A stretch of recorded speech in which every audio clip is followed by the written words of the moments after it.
பலம்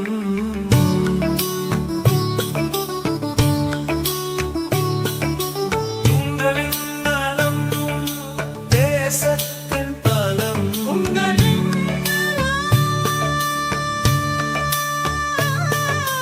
தேசத்தின் பலம்.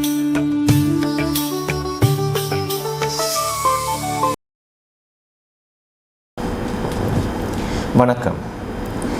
மட்டக்களப்பு போதனா வைத்தியசாலையின் உங்களின் நலம் தேசத்தின் பலம் நிகழ்ச்சியின் மற்றும் ஓர் நேர்காணலில் உங்கள் அனைவரையும் சந்திப்பதில் மகிழ்ச்சி. இன்று எங்களுடன் நேர்காணலில் இணைந்திருப்பவர் மட்டக்களப்பு போதனா வைத்தியசாலையின் மட்டுமல்லாது கிழக்கிழங்கை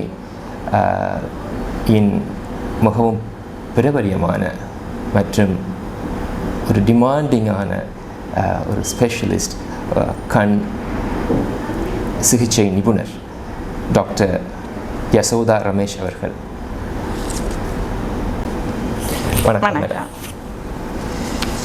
இன்று நாம் கலந்துரையாடவிருக்கும் தலைப்பு கட்புரை அல்லது ஆங்கிலத்தில் கேட்டராக்ட் என்று அழைப்பார்கள்.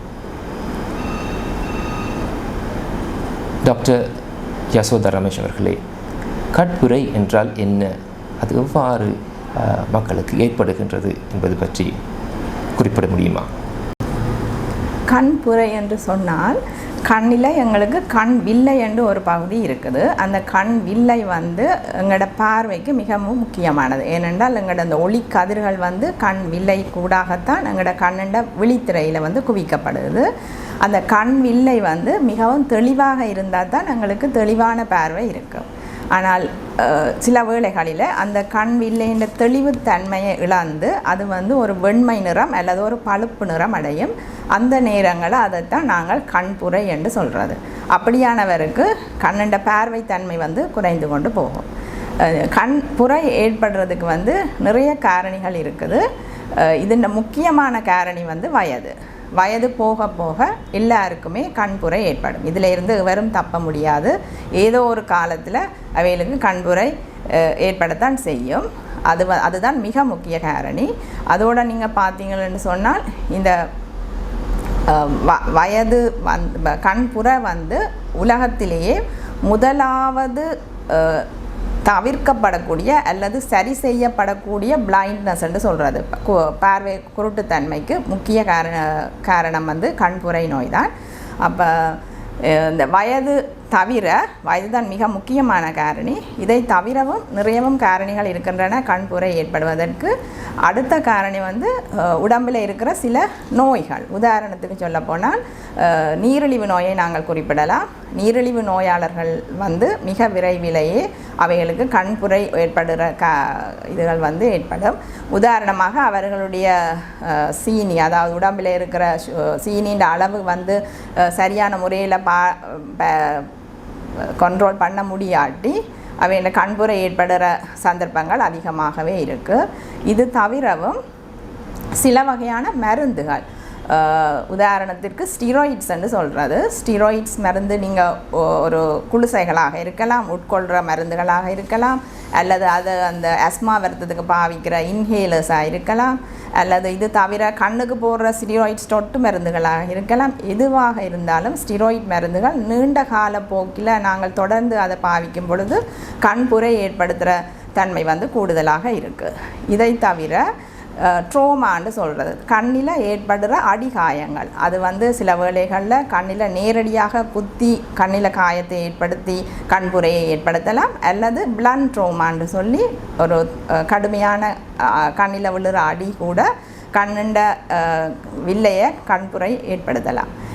இது தவிர மந்த போஷாக்கு, புகைப்பிடித்தல், இது போன்ற காரணிகளும் கண்புரையை ஏற்படுத்தலாம். இதை தவிர நாங்கள் ஒரு வெப்ப வலயத்தில் இருக்கிற நாங்கள் அந்த சூரிய கதிர்களும் அதில் இருக்கிற புற ஊதா கதிர்கள் கண்புரையை ஏற்படுத்துறதுல முக்கிய காரணிகளாக இருக்குது. இவை தான் முக்கிய காரணிகள். இதை தவிர சின்ன பிள்ளைகளில் கூட கண்புரை ஏற்படலாம். இதை சொல்கிறது கன்ஜெனிட்டல் கேட்ராக்ட்னு சொல்லி அவையின் வளர்ச்சியில் அம்மாண்ட வயிற்றில் இருக்கைக்கே ஏற்படுற சில குறைபாடுகள். அவையின் வளர்ச்சி அவையின் உருவாக்கத்தில் ஏற்படுத்துகிற குறைபாடுகள் அல்லது அம்மாவுக்கு ஏற்படுகிற சில வருத்தங்களால், உதாரணத்துக்கு ருபெல்லான்னு சொல்கிறது சில வைரஸ் கிருமிகள், இவைகளால் ஏற்படுகிற தாக்கங்களாலேயும் பிள்ளைக்கு கண்புரை ஏற்படலாம். இந்த கண்புரை வந்து அவர்களுக்கு பிறக்கும் பொழுதே இருக்கலாம் அல்லது அவர்கள் பிறந்து சில காலங்கள்லையும் அது ஏற்படலாம். இவை தான் சாதாரணமான கண்புரை ஏற்படுத்துறதுக்கான முக்கியமான காரணங்கள். நன்றி டாக்டர். கண்புரை பற்றிய ஒரு தெளிவான விளக்க உரையை எங்களுக்கு அளித்தீர்கள். தற்போது கண்புரை ஒருவருக்கு ஒரு நபருக்கு ஏற்படும் போது அவருக்கு ஏற்படும் அறிகுறிகள், எந்த அறிகுறிகளை வைத்து உங்களை நாடி வர வேண்டும், எப்படியான அறிகுறிகள் அவர்களுக்கு தென்படும் என்பது பற்றி குறிப்பிட முடியுமா? ஒருவருக்கு கண்புரை ஏற்பட்டால் அவருக்கு ஏற்படுற அறிகுறிகள் என்ன? முதலாவது அறிகுறி வந்து அவருடைய பார்வையில் ஏற்படுற தெளிவின்மை. அதாவது ஆரம்பத்தில் அவையில் வந்து நல்ல தெளிவான பார்வையாக இருந்திருக்கணும்.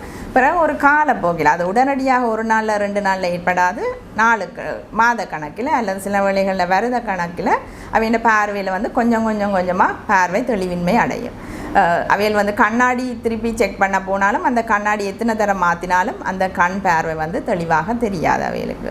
அதுதான் மிக முக்கிய அறிகுறி. அதை தவிர அவர்கள் வந்து இப்போ வெளியில் இரவு நேரங்களில் வாகனம் ஓடுறவராக இருந்தால் அவைகளுக்கு ஒரு அந்த வாகன லைட்டில் பார்க்கும் பொழுது அது ஒளி இந்த பறந்து பிரகாசிச்ச மாதிரி தெரியும். அவைகளுக்கு வாகனம் ஓடுறது சரியான கஷ்டமாக இருக்கும். அது சரியான ஃபோக்கஸில் அந்த வெளிச்சம் வராமல் எல்லாம் பறந்து விரிகிற மாதிரி தெரியும். அது ஒரு அறிகுறி. சில வேளைகளில் அவர்கள் சூரிய வெளிச்சத்தில் பகல் நேரங்களில் வெளியில் போகும் பொழுது அவைகளுக்கு அந்த வெளிச்சத்தை பிரைட் லைட்டை பார்க்க முடியாமல் இருக்கும், கண் கூசுகிற மாதிரி இருக்கும். அப்படியான நேரங்களில் அவைகளுக்கு வீட்டுக்குள்ளே வந்தால் வெளிச்சம் குறைவான நேரங்களில் அல்லது இரவு நேரங்களில் அவைகளுக்கு கண்ணுக்கு நல்ல ஆறுதலாக இருக்கும். அந்த மாதிரியான அறிகுறிகளும் ஏற்படலாம். ஆனால் முக்கிய அறிகுறி வந்து அவைகளோட பார்வையில் ஏற்படுற தெளிவின்மை. கட்புரை அல்லது கேட்ராக்ட் பற்றி இப்போது கலந்துரையாடி கொண்டிருக்கின்றோம். இதற்கான சிகிச்சை முறைகள் என்னவென்று எங்களுக்கு குறிப்பிட முடியுமா?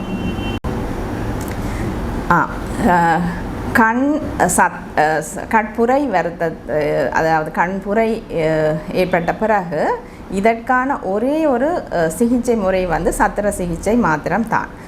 நீங்கள் எந்த வகையான கண்ணுக்கு போடுற கண் சொட்டு மருந்துகளோ அல்லது வாயால் உட்கொள்கிற மருந்துகளோ இந்த கண்புரை நோயை சரிப்படுத்த மாட்டாது. சத்திர சிகிச்சை மாத்திரம்தான் இந்த கண்புரை நோயை கண்புரை இதை நீக்கும். ஆனால் இதை நாங்கள் சத்திர சிகிச்சையை வந்து எல்லாருக்கும் செய்வது இல்லை. ஏனென்று சொன்னால் அந்த கண்புரையின் தன்மை, அதாவது கண்புரை வந்து நாங்கள் அதை கிரேட் பண்ணுறோன்னு சொல்கிறோம். அதை வகைப்படுத்தால் 1 தொடக்கம் 5 வரைக்கும் அதன் தரம் அதை நாங்கள் பிரிப்போம். அதில் 1 அல்லது 2 தரத்தில் உள்ளவர்கள் ஆரம்ப கண்புரை நோய் உள்ளவர்கள். அவர்களுக்கு வந்து அநேகமாக கண் சத்திர சிகிச்சை தேவைப்படாது. ஆனால் 3 இருந்து 4, 5 தரம் உள்ளவர்களுக்கு கண் சத்திர சிகிச்சை தேவைப்படும். கண் சத்திர சிகிச்சையிலையும் இப்போ அதிநவீன சிகிச்சை முறைகள் இருக்குது. இது வந்து நாங்கள் ஃபேக்கோ இமல்சிஃபிகேஷன் என்று சொல்கிறது. இந்த ஃபேக்கோ இமல்சிஃபிகேஷனில் அல்ட்ராசோனிக் வேவ்ஸ், அல்ட்ராசோனிக் கதிர்களை பாவித்து அதன் உதவியால் தான் இந்த கண் சத்திர சிகிச்சை மேற்கொள்ளப்படுகிறது. இதற்கு வந்து நாங்கள் ஒரு சிறிய துவாரம், கண்ணில் வந்து ஒரு சிறிய துவாரத்தை இட்டு அது கிட்டத்தட்ட ஒரு 2.2 மில்லிமீட்டர் அளவுள்ளதாக இருக்கும். அதற்கு ஊடாக இந்த அல்ட்ராசோனிக் கருவியை உட்செலுத்தி அந்த கண் வில்லையை வந்து சிறிய சிறிய துண்டுகளாக உடைத்து அதை உறிஞ்சி எடுத்து அதற்கு பிறகு அந்த கண் அவைண்ட இருந்த வில்லைக்கு பதிலாக செயற்கையான ஒரு கண் வில்லை வந்து அதற்குள்ள உட்புகுத்தப்படுகிறது. இதைத்தான் சாதாரணமாக நாங்கள் கண் சத்திர சிகிச்சையின் போது கண் சத்திர சிகிச்சையில் வந்து நான் சொல்ல மாதிரி அதிநவீன முறை ஃபேக்கோ இமல்சிஃபிகேஷனாக இருந்தாலும் இன்னும் ஒரு முறையும் இருக்குது. அதில் கண்ணை வந்து கொஞ்சம் பெரிதாக அதில் துவாரத்தை ஏற்படுத்தி நாங்கள் அந்த கண் வில்லையை அப்படியே அகற்றி அதற்கு பிறகு செயற்கையான கண் வில்லையை வைத்து அந்த துவாரத்தை தைத்து விட வேண்டும். அது வந்து பெரிய துவாரமாக இருக்கிறதன் படியால் அது வந்து தையல் போடப்பட வேண்டும். இது வந்து இன்னொரு முறை. இதை நாங்கள் ECCE என்று ஆங்கிலத்தில் சொல்வோம், எக்ஸ்ட்ரா கேப்சியூலர் கேட்ராக்ட் எக்ஸ்ட்ராக்ஷன் என்று. ஆனால் இது வந்து மிகவும் அரிதாகத்தான் மேற்கொள்ளப்படுகிறது. அநேகமாக 95% மேற்பட்ட மாதிரி நாங்கள் ஃபேக்கோ எமல்சிஃபிகேஷன் முறையில் தான் சத்திர சிகிச்சையை மேற்கொள்கிறோம். சத்திர சிகிச்சை பற்றி எங்களுக்கு விளக்கம் அளித்தீர்கள் டாக்டர். இந்த கட்புரையின் சிகிச்சை சத்திர சிகிச்சையின் போது பயன்படுத்தப்படும் மயக்க மருந்து, அதாவது இந்த நோய் தெரியாமல் இருக்க பயன்படுத்தப்படுகின்ற மருந்து வகைகள் பற்றி அதன் பின்புலம் பற்றி எங்களுக்கு விளக்க முடியுமா? கண் சத்திர சிகிச்சை வந்து ஒரு இலகுவான ஒரு சத்திர சிகிச்சை, அதாவது ஒரு 10 தொடக்கம் 15 நிமிடங்களே எடுக்கின்ற ஒரு சத்திர சிகிச்சை. அதை சாதாரணமாக சொட்டு மருந்து, உணர்ச்சி அற்றதாக்கக்கூடிய லோக்கல் அனஸ்தட்டிக் ட்ராப்ஸ் என்று சொல்கிறது, ஐ ட்ராப்ஸ், சொட்டு மருந்து பாவித்து தான் அந்த கண் சத்திர சிகிச்சை மேற்கொள்ளப்படுகிறது. அந்த சொட்டு மருந்து போட்டதன் பிறகு அவர்களுக்கு தெரியாது. அதன் பிறகு அது இலகுவாக கண் சத்திர சிகிச்சை மேற்கொள்ளக்கூடியதாக இருக்கும். ஆனால் சில வேளைகளில் சில நோயாளிகள் வந்து அந்த நோவை அவர்கள் உணரக்கூடும். அதனால் அவர்கள் கொஞ்சம் ஒத்துழைக்கிற தன்மை வந்து குறைவாக இருக்கும். அப்படியாக இருக்கிறவர்களுக்கு நாங்கள் அந்த மயக்க மருந்து ஊசி கொஞ்சம் செலுத்துவோம். அப்படி செலுத்தினால் அவர்களுக்கு அந்த நோய் வந்து இல்லாமல் போகும். இதை தவிரவும் அந்த சில உதாரணமாக அவர்கள விளங்கிக் கொள்கிற தன்மை, உதாரணத்துக்கு ஒரு மனநலம் குன்றியவர்கள் அல்லது வயது குறைந்தவர்கள் இனியில்லைண்ட சத்திர சிகிச்சைக்கு பயப்பட்டு முதல் தரம் நாங்கள் ஆபரேஷனுக்கு எடுக்கும் பொழுது அவர்கள் அதை குழப்பி அந்த ஒத்துழைக்காதவர்கள், அப்படியானவர்களுக்கு நாங்கள் சில வேளைகளில் பொது மயக்க மருந்து, ஜென்ரல் அனஸ்தீசியாண்டு கொடுக்குற முழுக்க மயக்கி செய்ய வேண்டிய மயக்க மருந்துகள் கொடுத்து சத்திர சிகிச்சையை மேற்கொள்ள வேண்டி இருக்கும். கண் சத்திர சிகிச்சையின் பின்னர் இந்த நோயாளிகள் எவ்வகையான நடவடிக்கைகளை எடுப்பதன் மூலம் தங்கள் கண்களை பாதுகாத்து கொள்ளலாம் அல்லது எப்படியான நடைமுறைகளை அவர்கள் பின்பற்ற வேண்டும் என்பது பற்றி குறிப்பிட முடியுமா? கண் சத்திர சிகிச்சை வந்து சாதாரணமாக நாங்கள் ஒரு டே ப்ரொசீஜர் என்று சொல்கிறது. அவர்கள் அந்த நாளே கண் சத்திர சிகிச்சைக்கு காலையிலே அட்மிட் ஆகி அதற்கு பிறகு கண் சத்திர சிகிச்சை செய்து அதே நாளிலே அவர்கள் வீட்டை செல்லும்படியான முறைதான் சாதாரண முறை. அதை ஒரு டே ப்ரொசீஜர் என்று சொல்லுவோம். அப்படி அவர்கள் கண் சத்திர சிகிச்சையின் பிறகு வீடு செல்லும் போது நாங்கள் அவர்களுக்குரிய அறிவுறுத்தல்களை எழுத்து மூலமாகவும் அல்லது வாய்மொழி மூலமாகவும் விளங்கப்படுத்தி அவர்களுக்கு சொல்லி அனுப்புவோம். முக்கியமாக அவர்கள் கண்ணை துப்புரவான முறையில் வந்து பராமரிக்க வேண்டும். துப்புரவுன்னு சொல்லும் பொழுது அவர்கள் வந்து அவர்களுடைய கண்ணை எந்த காரணம் கொண்டும் கை தொடக்கூடாது. அவர்கள் கண்ணை வந்து தொட்டோ அல்லது அந்த கண்ணை துணியலாலேயோ எதுவாலையும் துடைத்தோ அப்படி ஆபரேஷனுக்கு பிறகு சத்திர சிகிச்சைக்கு பிறகு செய்யக்கூடாது. அப்படி செய்தால் என்ன நடக்கும் என்று சொன்னால் அது மூலமாக கண்ணுக்குள்ளே வந்து கிருமிகள் போகக்கூடும். கண்ணுக்குள்ளே கிருமிகள் போய்விட்டது என்றால் கண்ணை பொறுத்தவரை வந்து அதற்குரிய சிகிச்சைகள் நாங்கள் எவ்வளவு செய்தாலும் கண்ணை காப்பாற்ற முடியாது. கண் பார்வை வந்து இழக்க வேண்டி வரும். அதனால் கண் ஆபரேஷனுக்கு பிறகு நாங்கள் எடுக்கிற பராமரிப்பு வந்து மிக மிக முக்கியம். அதை தவிர நாங்கள் அவர்களுக்கு வீடு செல்லும்போது சொட்டு மருந்துகளை கொடுத்து அனுப்புவோம். அது வந்து நாங்கள் அநேகமாக ஒரு ஆன்டிபயோட்டிக் ட்ராப் என்று சொல்கிற ஒன்றும் ஸ்டீராய்டு ட்ராப் என்று சொல்கிற ஒரு வகையான ட்ராப்ஸ்கள் வந்து கொடுத்து அனுப்புவோம். அதை எப்படி போடுவது என்பதும் அவர்களுக்கு விளங்கப்படுத்தி அனுப்புவோம். அந்த சொன்ன மாதிரியே அவர்கள் வீட்டுக்கு போன பிறகு அந்த ட்ராப்ஸை வந்து சரியான முறையில் போட வேண்டும். அதற்கு பிறகு இன்னும் அவர்களுக்குரிய அறிவுரை என்னவென்றால் அவர்களுடைய கண்ணை தொடாதது மாத்திரமில்லை, முகம் வந்து நாங்கள் ஒரு 7 தொடக்கம் ஒரு 10 நாட்களுக்கு முகம் கழுவ வேண்டாம் என்றும் சொல்லுவோம். அதே மாதிரி தலைக்கு தண்ணி முழுக வேண்டாம் என்று. இதுகள் எல்லாமே அந்த கிருமி தொற்று ஏற்படாமல் பாதுகாக்கிறதுக்கான முன்னெச்சரிக்கைகள். அவர்கள் முகத்தை கழுவ வேண்டாம் என்றாலும் அவர்கள் ஈரச்சீலையால் வடிவம் முகத்தை துடைத்து கொள்ளலாம். ஆனால் தண்ணி பாவித்து முகத்தை கழுவக்கூடாது. ஆனால் கழுத்துக்கு கீழே அவர்கள் நாளாந்தம் குளிப்பது வந்து எந்த தடையும் இல்லை. மற்றது சாப்பாடுகள், அவர்கள் சாப்பாடு சாப்பிட்றது அல்லது அவர்கள் இதுகள் வந்து எந்த காரணம் கொண்டும் நீங்கள் மாற்றம் செய்ய தேவையில்லை. அவர்கள் இவ்வளவு காலம் அவர்கள் எப்படி செய்தார்களோ அதே மாதிரி அதை அவர்கள் தொடர்ந்து செய்யலாம். அதை தவிர அவர்களுக்குரிய வேறு வருத்தங்கள், வேறு ஏதாவது வருத்தங்களுக்கு அவர்கள் மருந்துகள் பாவித்து கொண்டிருப்பார்களானால் அதுகள் எதையும் ஆபரேஷனுக்கு பிறகு நிப்பாட்ட தேவையில்லை, அதை தொடர்ந்து பாவிக்கலாம். அதோடு நாங்கள் சில வேளைகளில் ஒரு கருப்பு கண்ணாடி அடிய பரிந்துரைப்போம். அதற்கு முக்கிய காரணம் என்னென்றால் அந்த ஆபரேஷனுக்கு பிறகு அவர்களுக்கு மிகவும் பிரகாசமாக அந்த கண் தெரியும். ஏனென்றால் இவ்வளவு நாளும் அந்த கண்புரை இருந்து பார்வை மங்கி இருந்த கண் சடுதியாக ஒரு சரியான வெளிச்சத்துக்கு அவைகளுக்கு முகம் கொடுக்கும்போது அவர்களுக்கு அது கண் கஷ்டமாக இருக்கும். அப்போ அப்படியான நேரங்களில் இந்த கருப்பு கண்ணாடி வந்து ஒரு கிழமை அல்லது ஒரு 2 கிழமை அதை அணிவதன் மூலம் அவன் கண்ணுக்கு வந்து இலகுவாக இருக்கும்.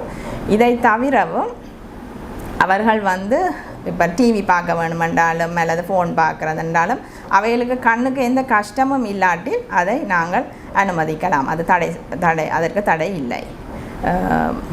மற்றது அவர்கள் இப்போ சில வேளையில் அவைகளுக்கு நாங்கள் நோமலாக இந்த கண் சத்திர சிகிச்சையின் பிறகு அவர்களோட தூர பார்வை தான் சரி செய்யப்படும். கிட்ட பார்வைக்கு வந்து அவைகள் கண்ணாடி போட வேண்டி இருக்கும். அப்போ இது வந்து நாங்கள் அவர்களுக்கு ஒரு கிட்டத்தட்ட ஒரு 3 கிழமை 3 தொடக்கம் 4 கிழமைகளில் கண்ணாடியை எப்படி ப்ரிஸ்கிரைப் பண்ணுறதுன்றதை பற்றி அவர்களுக்கு அறிவுறுத்தல் கொடுப்போம். இவை தான் சாதாரணமாக ஒரு கண் சத்திர சிகிச்சையின் பின்னர் மேற்கொள்ளப்பட வேண்டிய நடவடிக்கைகள். நமது சமூகத்தில் உள்ள மக்கள் மிகவும் கண் சம்பந்தமான நோய்களில் மிகவும் பிரபல்யமான ஒன்று கட்புரை, கேட்டராக்ட். இது பற்றிய பூர்ண விளக்கத்தை நமக்கு அளித்த கண் சிகிச்சை நிபுணர் டாக்டர் யசோதா ரமேஷ் அவர்களுக்கு மட்டக்களப்பு போதனா வைத்தியசாலையின் சார்பாக நன்றியை தெரிவித்துக் கொள்வதோடு இது போன்ற பல விடயங்கள், பல நோய்கள் பற்றி அடுத்தடுத்து வரும் அத்தியாயங்களில் நாங்கள் பார்க்கவிருக்கின்றோம். உங்கள் நலம் தேசத்தின் பலம் மற்றும் ஒரு நிகழ்ச்சியில் உங்களை அனைவரையும் சந்திக்கும் வரை நன்றி. நன்றி. நுண்ணுயிர் கொல்லியின் எதிர்ப்பு ஒரு முக்கியமான விஷயம். அனைவரும் கட்டாயம் தெரிந்திருக்க வேண்டிய விஷயம். அதை